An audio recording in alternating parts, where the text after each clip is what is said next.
Welcome to the Delvin Cox Experience, the podcast in which each week I am on a one-man mission to unite our culture through diversity. I'm your host, Delvin Cox, and this week on the podcast, I have a special guest, the lovely, the talented Miss Kira Davis. How you doing today? Hi, Delvin. I'm good to be here. This is our first kind of meeting, and some random person on Twitter set us up, and now here we are. It's like the rest is history. Yeah, it kind of felt weird, but I was like, oh, I'm into it. It's like kind of like it's hooking me up with a date or something. Like, I like that. It does feel a little bit like a blind date. It really does. I'm like, oh, I guess I'll go for this. You know what? I'm all about like saying yes. You know, like say yes to a venture, and at the very least, we'll just have a good party story. Yeah, well, this is gonna be a good date then. I'm sure my husband will be very happy. Oh, he'll be our right. date went well. As always, we like to start the podcast off with the 5 for 5. 5 questions, 5 answers to get the ball rolling. Kira, are you ready? I'm ready. Okay. Question number 1. What is the best album or song you listened to in the past year? And it doesn't have to be new.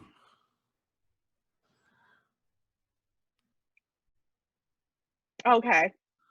Best album or song I've listened to in the past year. Well,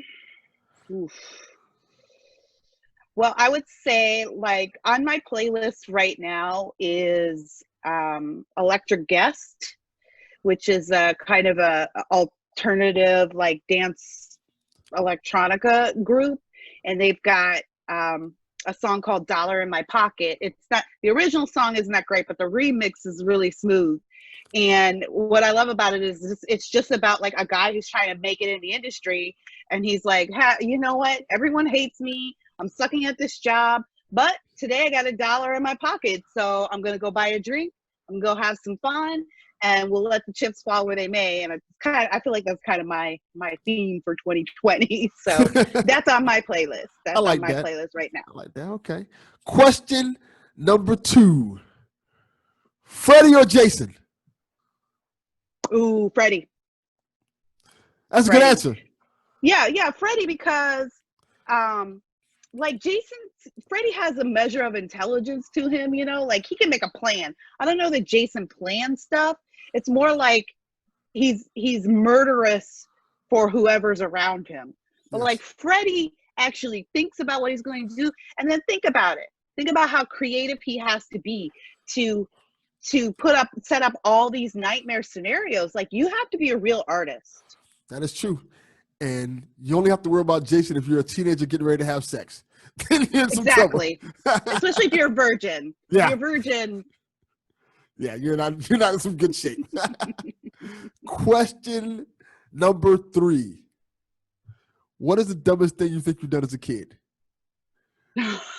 Don't say anything that's gonna get you arrested. Okay. No. Should I admit this? I don't know. When I was a kid, I had a fascination with fire. And I still do as an adult, but I've learned to, control it because I don't like things that I own burning down. But as a kid, you don't think about that. So my stepfather was a chain smoker. He always had a huge pack of matches. And I used to steal like a pack here and there. And I would light paper in my room over a bucket of water just to watch it burn. And I probably did that for weeks before my mother actually discovered the bucket and the ashes and was like, what the hell are you doing? That's probably the stupidest thing I've done as a kid. And I would say I was probably 8 or 9 at that time. Anyway, I'm happy to say that I never burned down anything of my mother's, and we're all still here and healthy. Thank God you didn't do anything crazy like that. Question number 4. If you had to be in any scary movie, who would you pick? Now, let's not say it's not real life. You're not going to actually die. You're an actress in the movie. Let's just put it that way. Oh, okay. If I had to act in any scary movie, but not like if I had to make a scary movie in my real life. or if I was just going to be an actor in a scary movie. You know what? Let's go to real life one. You have to survive in a scary movie. Which one would you pick? Okay, that's fair. That's fair.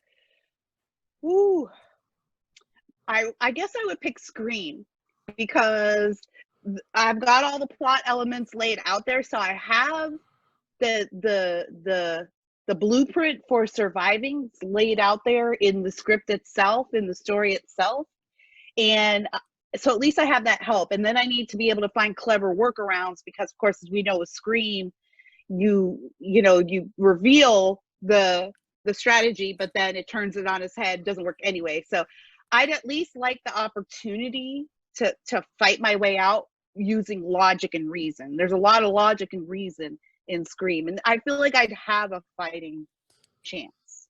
Okay, I like that answer. Question number 5. This is going to be a fun one. Zombie apocalypse is happening, Walking Dead style. You're going to take 5 things in the world to survive. Your family and pets don't count. That means they automatically come with you, so they don't count in your 5. What are you taking with you to survive? This is so easy, Delvin, because I think about this every single day. Okay, I would take. I swear, I think about this all the time. Okay, I would take my Bible because I really don't go anywhere without my Bible. Okay. And to me, that's a lifesaver. I would take my 45. So I take my gun. Ammo?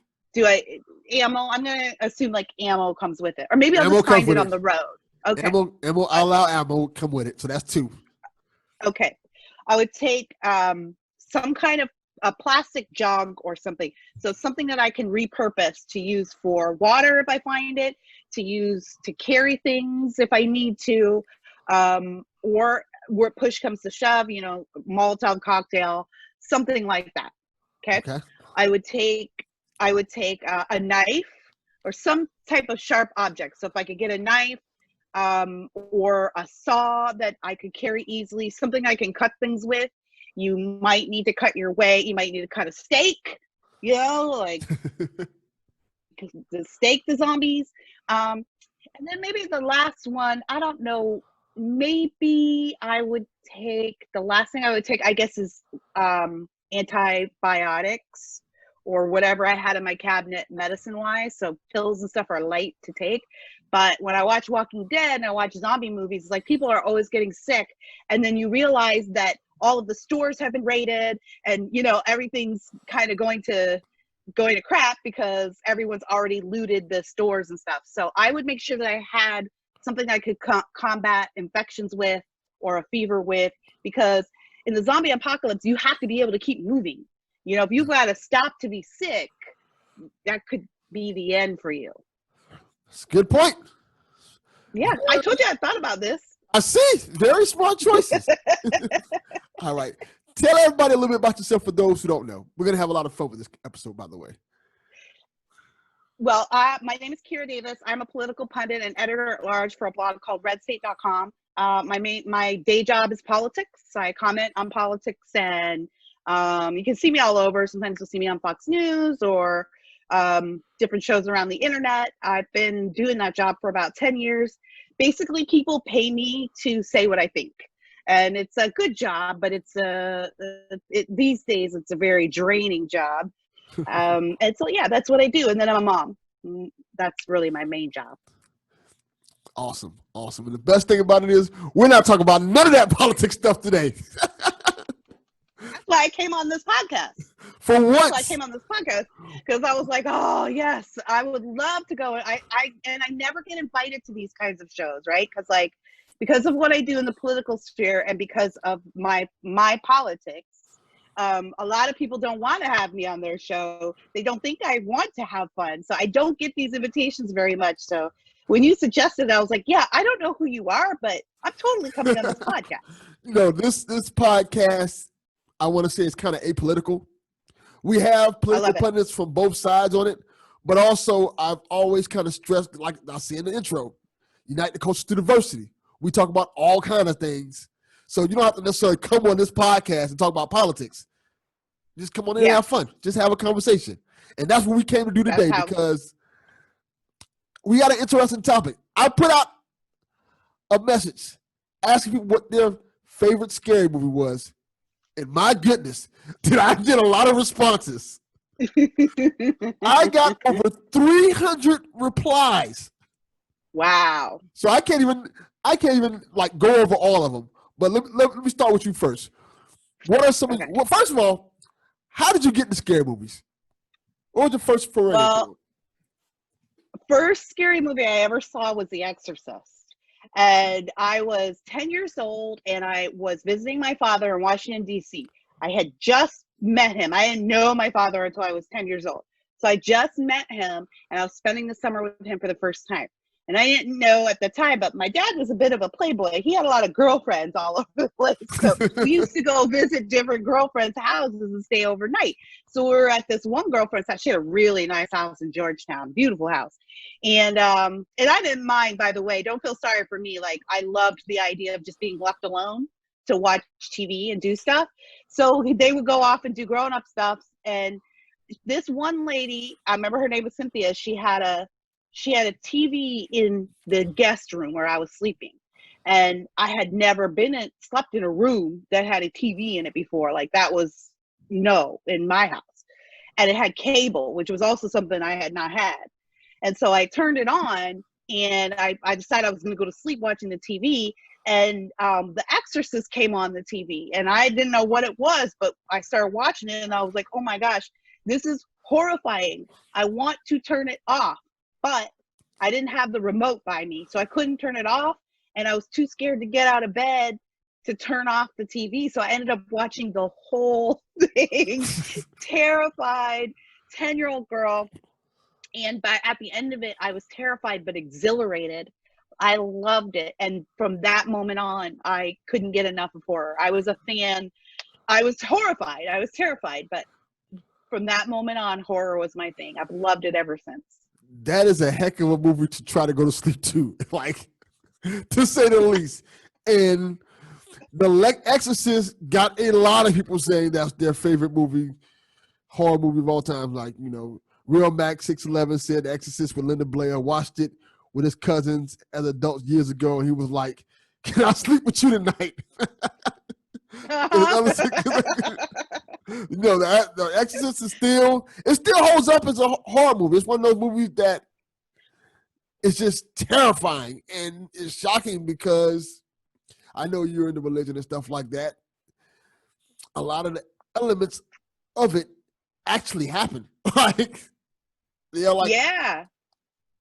You can still go to Georgetown and see those steps that they filmed on, but also in the Catholic Church, of course, exorcism is a thing. It's a real thing, and I have talked to priests who have done it, and I've talked to pastors actually who have done it too. But it seems more interesting on the Catholic side because they've got their rituals and their crucifixes and their Latin but there is something. So like I watched it again recently.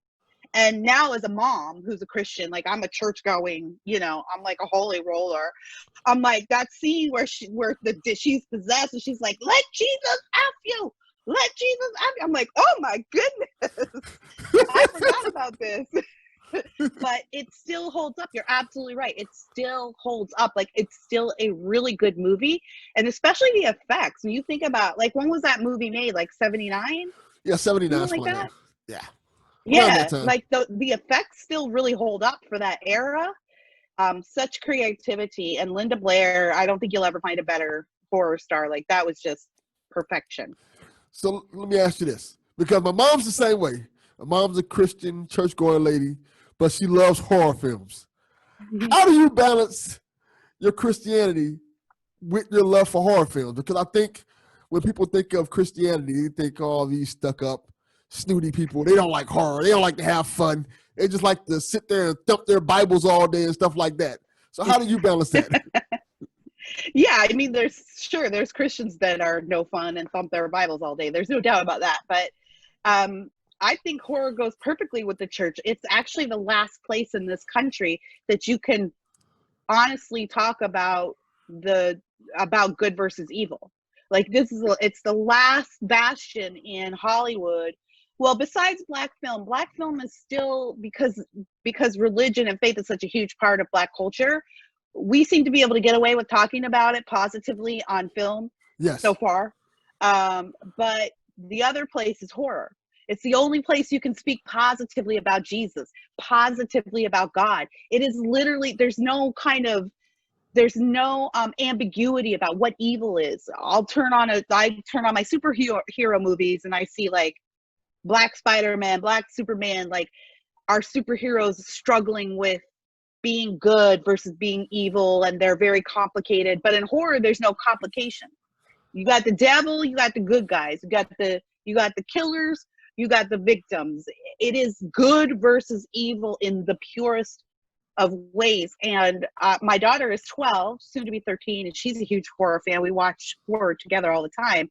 And I can't tell you how many conversations it sparked about the Bible, about why did they say this? Why did they do this? Why do they think Jesus can help? You know, just stuff like that. So I don't think it's contradictory at all. I think Christians are doing themselves and the culture a disservice if they pretend like this is just about evil. No, this is really the purest form of the battle between good and evil that you can find in entertainment. I think you have a good point there because, and I've always said myself, some of the most interesting stories in history are in the Bible. And they are truly stories of good versus evil. And some of the stories have elements of horror in them. Like when you hear like Revelations is the perfect example of that. Yeah. It feels like a horror film in itself. But it's just fascinating how, like the way you explained it was perfect. It's just fascinating how people just don't see it that way and don't see that horror kind of always has that one shining knight good character going against the ultimate evil, whether it's Michael Myers, Freddy Krueger, or Jason Voorhees. So let me ask you this. Coming up, what were some of your favorite horror films to watch? When I was growing up? Yes. Oh, listen.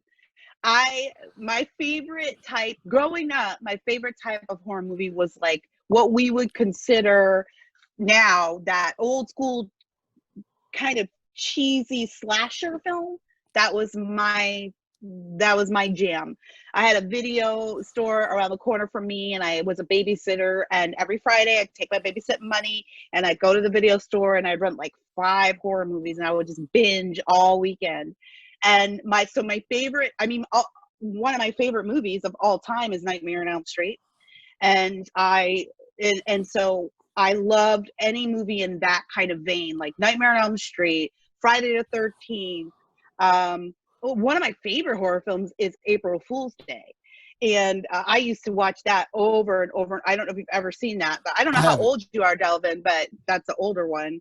But that one was one of my favorite. Like anything where like teenagers get murdered at prom or at sleepaway camp. Sleepaway Camp, perfect example. Love that movie. Craziest movie ever. Could never make it today. But those were my favorite.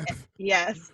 As I've aged, now that I'm a woman of age and a mother, my favorite films have morphed a little bit. So I love the Nightmare on Elm Street stuff still. Like I'll go back, but I really love films that are a little bit headier now and that are just kind of pure thrills, pure fun, pure scares. So like one of my favorite modern movies is The Conjuring. I love that movie. And I love the Annabelle series and the Conjuring series.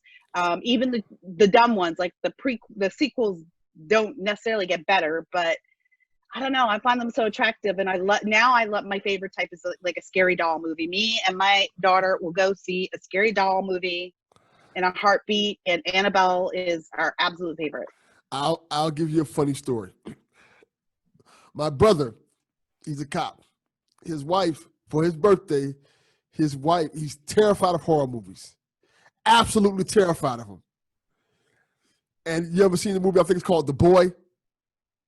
Oh, yes. One of our favorites. Yes.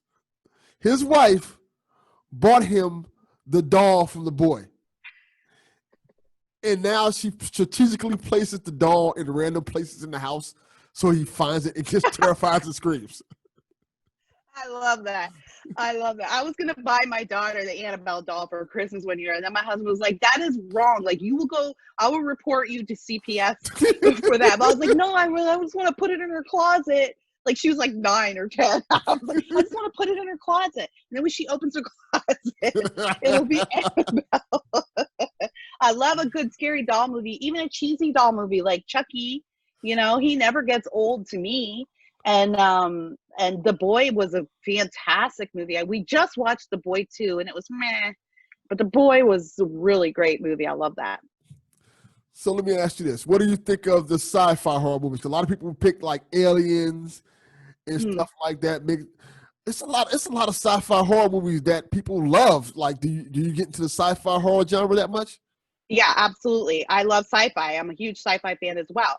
When I was growing up, before the invention of the internet, the only way to read new sci-fi was to get Isaac Asimov magazine. And I would order it. It would come once a month. I paid my little babysitting money. I think it was like $14 a month or something like that. And it would have all of the latest sci-fi stories in it. That's how I first heard of L. Ron Hubbard. I didn't know L. Ron Hubbard had a religion. I didn't know. All I knew is he wrote sci-fi stories that I used to read every week. And so, funny story, funny sidebar, I actually bought the Scientology book Dianetics when I was a kid because I thought it was a sci-fi book because L. Ron Hubbard wrote it, and then quickly found out like, oh, I have just wasted $25. Yeah, this guy garbage. made up his own religion. So, but he wrote great stories. Yeah? He wrote really great sci-fi stories. Oh yeah, great sci-fi. So I've always been a sci-fi fan, Star Trek fan, all of that.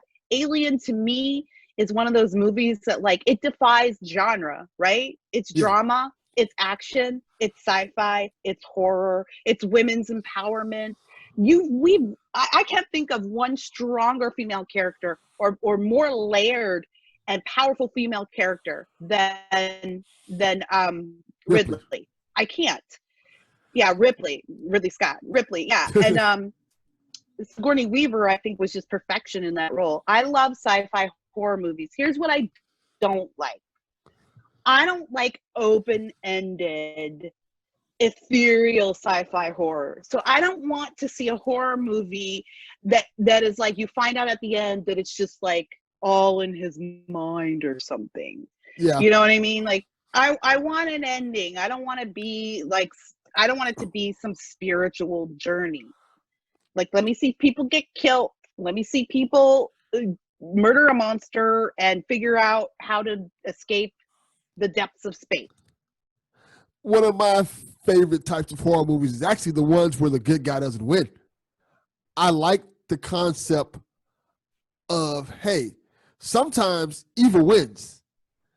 And you have to deal with that, whether it's figure out a way to ultimately defeat evil, or like I think Jeepers Creepers does a good job of it with the first one, where at the end of the movie, spoilers for Jeepers Creepers, spoilers, we're going to be talking about a lot of endings of horror movies where the creature takes the kid away and ends up taking his eyes. That was frightening. That was terrifying. But it's kind of just like a small mirror into how sometimes the good guy just doesn't win. Yeah, I mean, and a lot of horror is like that. I mean, a lot of horror is open-ended. I just don't want it to be all up in your head. Like, I hate it when it's like, oh, well, we find out that this is just him living inside his head. Then there's no rules there. I don't like that. I want there to be some rules. I don't mind if the good guy is losing, but I want to know what the rules are to play by so that I know how to root for this character.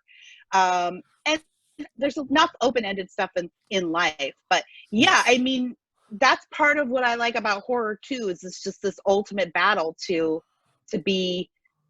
come out on top, and we don't always come out on top, and we don't always defeat our demons. You know what a great movie that kind of plays with that concept is The Babadook. Yes, I like The Babadook. Yeah, love The Babadook. What a great film, but it's really about depression, right? It's really about conquering depression and how it kind of like It lives in your basement. It lives in your closet. Like, it always needs to be fed, and it steals everything from you.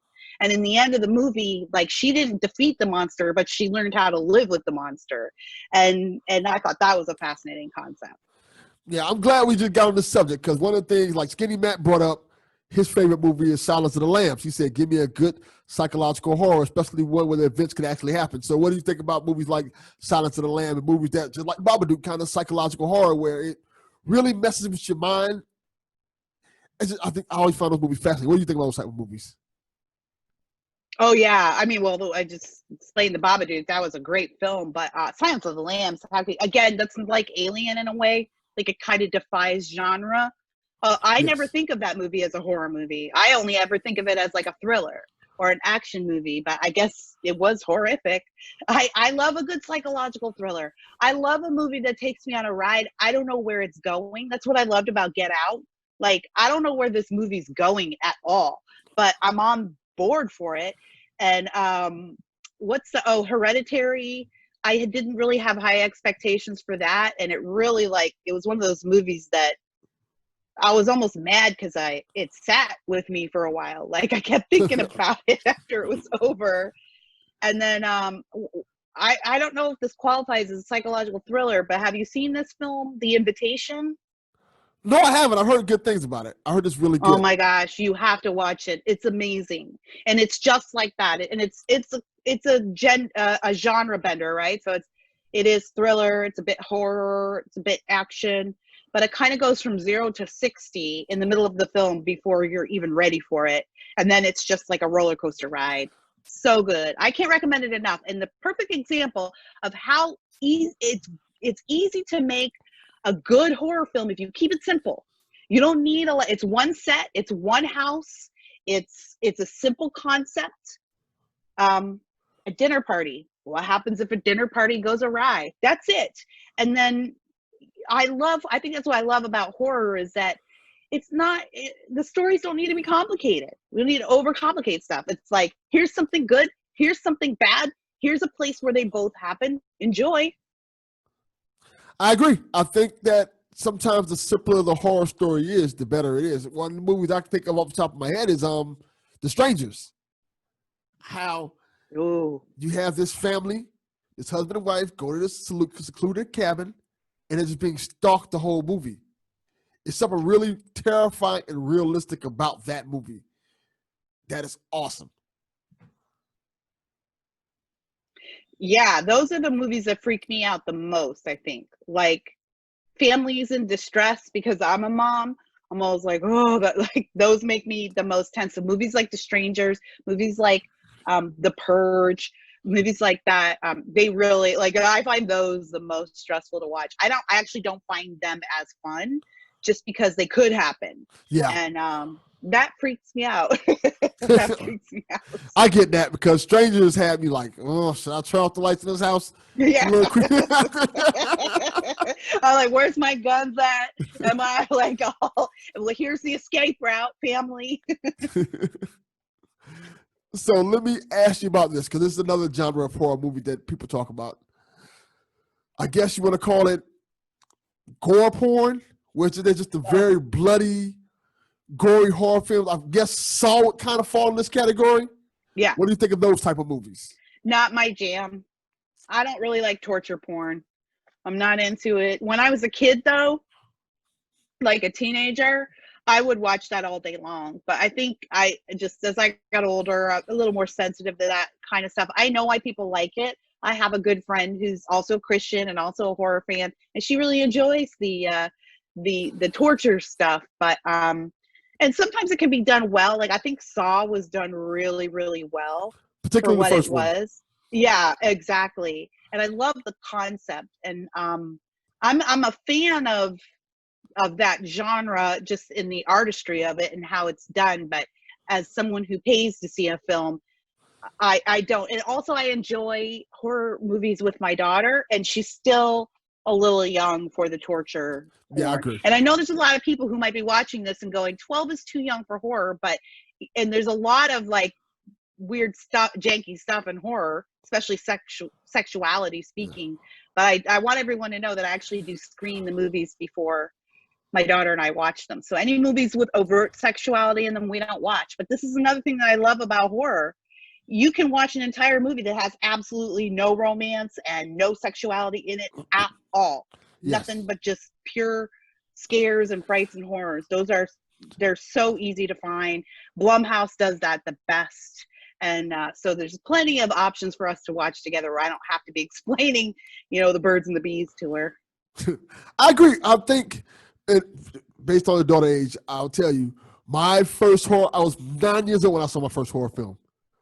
Like, my uncle had a collection of horror films in his house, like everything you can think of, from all the Friday the 13th films, all the Nightmare on Elm Street, all on VHS tapes. And so I just would sit in the house and just watch them back to back, like all the Friday the 13th movies and stuff like that, because they were fascinating films. And I kind of fell in love with certain characters, like Freddy Krueger, because he was funny. He was a reverend. Yeah. Yes. Like, even when he was murdering people, he has a sort of charm to him. Yes, Freddy's back. Yes, so I get why you want to watch horror films with your daughter. I think that's a cool kind of thing to carry on, like maybe I guess tradition, maybe a cool like legacy to carry on with your kids. Yeah, well, my good friend. Excuse me. My good friend Wendy is a horror film fanatic, and she told me that she started watching horror films with her mom, and that's how they bonded. And her mom has since passed away, but it's something that she still thinks about and carries on. And yeah, so that's how my daughter and I are. It's like our thing to share, and I love that she loves it. I thought, like, I had to breed a horror lover. Like, I can't find people to watch horror movies. People don't like watching them in my circle of friends and family. My husband can't even watch The Office because he can't stand to watch someone be uncomfortable on TV. So he won't watch horror with me. I had a son, and I was going to turn my son into my little protege, and we were going to be best friends. And then he hates horror. He's scared of it. And shock of shocks, one day, 9 years old, my daughter says, "Oh, I saw Jaws at my friend's house the other day. I like it. Can we watch another scary movie?" And after that, I was like, yes, I finally did it. I bred a horror fan. So I created my own horror family. That's cool. None of my kids like horror films. They all like, but fortunately, my kids like superhero films, so I'm good there. I can sit there and watch Batman cool. and stuff like that, with the Star Wars with them and stuff. That's cool. Let me ask you this then, because this came up several times, and I also got threatened about this. Return of the Living Dead, Night of the Living Dead movies. What do you think of those movies? Well, they're groundbreaking. I think that. Let me say this before you go. Choose your words wisely, because one of the actresses from Return of the Living Dead actually messaged me like, "Hey, don't be talking crap about my movie." Oh my gosh. No, but those are perfect examples of like the scope of horror. Like there's cheesy, corny, just low budget horror, and then there's really like heady, intellectual horror, and it all has its place. Like, to me, those films aren't my favorite. I know a lot of people like they're classics and they go back to them over and over again. I don't. I've seen them once, and for me, that's it. I appreciate the place they have in the history of horror. And I love zombie movies. I mean, I love zombie stories. It just didn't hit it for me, but I don't think that lady should have been insulted. Like, it's fine to think those movies are cheesy or dumb. Like, all of that goes in horror too. Like, all of that plays a part. All of that makes the genre what it is. It's nothing to be ashamed of. Yeah, that's the fun of it. Like, sometimes the dumb, fun horror movies the best thing to watch. The best part, my favorite part of Nightmare on Elm Street is the end when Freddy pulls Nancy's mom through the window of the front door, and it's clearly like the mannequin going through the front door. It's the best, and it's like, it's hilarious and it's so silly, but it is part of the movie. It's part of the experience. I would be angry if they went back in and like George Lucas style and CGI'd it out. I would be angry. I agree. I 100% agree with that. The George Lucas thing is a whole other story. Oh, let's not go there. That's a whole other podcast. Definitely. Let me ask you this then, since I've been asking everybody on Twitter about their favorite horror movies. Give me your top 5 favorite horror movies. Ooh, okay. Well, Nightmare on Elm Street, definitely up there. And definitely The Exorcist, because it was my first, and I think it still ranks as one of the all-time best horror movies across the spectrum. And The Conjuring, honestly, one of my favorite. I love it. I think it's a masterpiece. You know, I don't know how much validity there is to the Ed and Lorraine Warren story, but it doesn't matter because the movies are fantastic.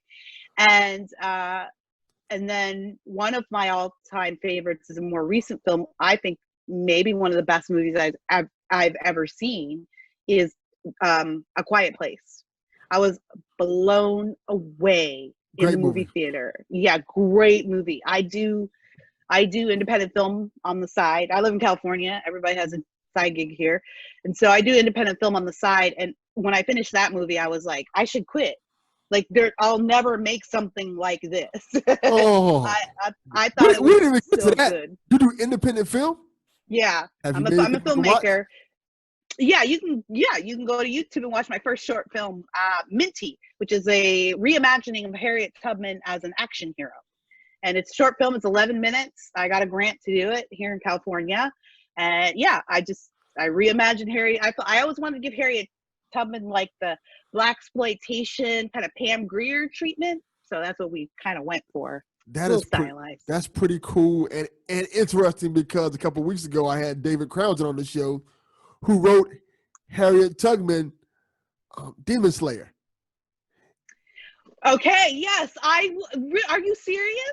Yeah. Because that is a graphic series that I pulled from for my movie, because my original concept was Harriet Tubman as a supernatural kind of being, and then because I got this grant, I had to scale back because it was like $20,000, which was fine for a short 11-minute film, but I wasn't going to be able to do all the stuff I wanted to do, so I scaled back. But that was one of the sources that I used when I was doing my research. It's crazy. That's awesome. A small world. It definitely is. That's awesome. Now I got to check this short out now. That's awesome. It's Minty. Her real name was Araminta Ross, and her friends and family called her Minty. So you can look up Minty, the short film, or go to tubmanmovie.com and you can see it there. And we screened at the Toronto Black Film Festival. We screened in Wyoming and a couple other places last year. So we're proud of it. I'm still shopping it around as a TV series.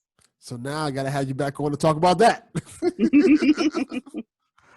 Absolutely. I'll come on anytime. We had a blast. I'm proud of what we did. It's my first film, so it's like I can see like the rookie mistakes in it now, but I'm still really proud of it. Awesome. Okay. Final question. I think this is gonna be a fun one for you. Okay. Give me your top 5 horror icons. Ooh, top 5 horror icons. I mean, Freddy's on the list. Of course. Right? I don't know if you're a horror fan if you don't have Freddy on the list. You know what I'm saying? Like, yeah. It doesn't matter if that's not even the type of thing you want to watch. Like, he is an icon. We can all put knives on our hands and know what that reference is, you know? Yes. We can all see a guy in that ratty red and green sweater and a cap and know what that reference is. Robert Englund, I think, is one of the greatest horror character actors of all time. He nails that character. So for sure, Freddy is on that list. You got to have the usual suspects like Jason and Michael Myers. I loved the last Halloween, the reboot with Jamie Lee Curtis. It was really good. Yeah, it was really good. I loved that moment where he kind of walks into the baby's room and you're like going, is he going to kill the baby? Because in the 80s, he would kill the baby. Yes. But now I loved how they did it. They didn't punk out on the moment, but they knew you couldn't really get away with killing that baby these days. So it was just such a moment of thought and suspense. And I could talk about that movie all day. I loved it. So those are the top three, because I just don't think you can do this without them. So for me, Pinhead is another one. I remember Hellraiser series so well from my teenage years, and just that the visuals of Pinhead are, I don't even know if I really remember that much from the Hellraiser series, except Pinhead, it just looms really large in my brain. I can, to this day, picture everything on his face, what he looked like. I think that's a horror icon. And then maybe another one of the most iconic, I guess, for me, and I know like a lot of people aren't going to agree with this, but Chucky. Like, I love a good scary doll, and Chucky's funny, and he's also like a total jerk and very evil. I have a few friends who love Chucky. My friend Donnie has a Chucky doll, so I think he'll appreciate that answer. I love Chucky, and to me, the Chucky series encompasses my favorite things about 80s horror, which is cheesiness, bad effects, stilted acting, smart ass characters who are always like whipping off one-liners, and lots of gushing, ridiculous blood. Like, it reminds me of all the best things about horror. Awesome. This has been a blast. Yeah, it has been. Are we over already? I can't believe you have to have me back. You have to have me back. You're welcome back anytime. And we're definitely going to have you back because you like sci-fi. You like all the stuff I like. So you're definitely back. Let me know if I your podcast. We didn't even talk about your podcast. You have a podcast. Oh yeah, I have a podcast. I forgot. I was having so much fun on this podcast. I have a couple of podcasts, but the main podcast that I do that gets, I suppose, gets the most attention is Just Listen to Yourself with Kira Davis. And that is a podcast where I talk about the hot topics of the day, and I ask people to draw out their talking points all the way to the logical conclusion. Because I don't think we actually listen to what we're saying a lot of the time. So people spew talking points all the time. You do, I do, we all do it. But a lot of times we're not stopping to think about what it means, what we're saying. We think it means one thing or it signals one thing. And often when you stop and listen, you're not always saying what you think you're saying. So it's an exercise in critical thinking. It's an exercise in persuasion, and it's not a I do talk about political issues, but it's not a political podcast. So in my job, I do politics, but I specifically am very hard. I work on making sure that this is a podcast you could share with anybody. So I don't want it to be political, but I do want it to be like, I don't hide my politics, but I do want everyone to feel like you could be a part of the discussion no matter what you think. And everyone's so offended by everything these days. I feel like part of the issue is a lot of people don't know what they really believe. When you know what you believe and you feel confident in it, you don't have to get upset in an argument. Like, it's just a debate to you then. You're not invested in changing the life of the other person in front of you. You're just having an exchange. But that takes a little bit of intellectual security that I don't know we're all equipped with in this information age in which no one has any real information. So you can find that wherever you find podcasts. I like that answer. That's a good answer. Definitely check that podcast out for those who are listening right now. And it's only one of 4 podcasts in the top 250 on iTunes that are helmed by Black women. So that's a big deal these days too. I didn't know. That's awesome. Yeah. I think there was like last week, one of my episodes jumped up to like number 3 on the iTunes charts. And so I went to look at it, and my producer was like, you know what? There's no Black women in the top charts. He's like, this is kind of crazy. So we started combing through, and sure enough, there's only 4, and 2 of us are on the same network. My colleague Ashley Nicole Smith has a podcast as well with FCB Radio Network. Yeah, that's us. So that's cool. That's awesome. I'm always going to support Black women. I think that's awesome. That's amazing. Keep doing what you do. Delvin, you'll be happy to know that my next project actually is a horror film. Oh. Yes, it's called The Hay. It'll be an independent film. So we've We've just worked on we're in pre-production right now. So, and then of course COVID is like making everything 10 times harder. So I don't know when we'll get to production, but yeah, you'll be happy to know it is a horror short film. So we got to talk about that. You're just making more and more trips to this podcast to talk about this horror film, to talk about pots, talk about sci-fi movies. We're going to have a whole bunch of talking about. Yeah, I can do it all. I love entertainment. Ever since I was a kid, I love all entertainment, really. I can talk about almost anything. I'm trying to think of something I don't watch or don't like outside of sports or something. Like I'll even watch survival shows. Do you have a survival show podcast? I'll get on that. Like I love survival. Yeah, I love it. I love it all. But when I was a kid, one of my first memories is watching Star Wars with my mom at the movie theater, and loved Star Wars ever since. So I think a lot of us love sci-fi because it's an escape. So I would love to come back and talk about all things sci-fi with you next time you have a chance to have me on. I've had so much fun today. Like, seriously, this is the most fun I've had on a podcast. You have no idea. I'm usually talking about boring political stuff. This is so nice. Well, you'll definitely come back on to talk sci-fi. We're going to make a deal with each other right now. You're only going to come on to talk about fun stuff here. You talk about politics and stuff all the time. Come on this podcast to have fun and relax. That sounds good to me. Love it. Awesome. So, as always, Delvin Cox Experience, we are out. Peace.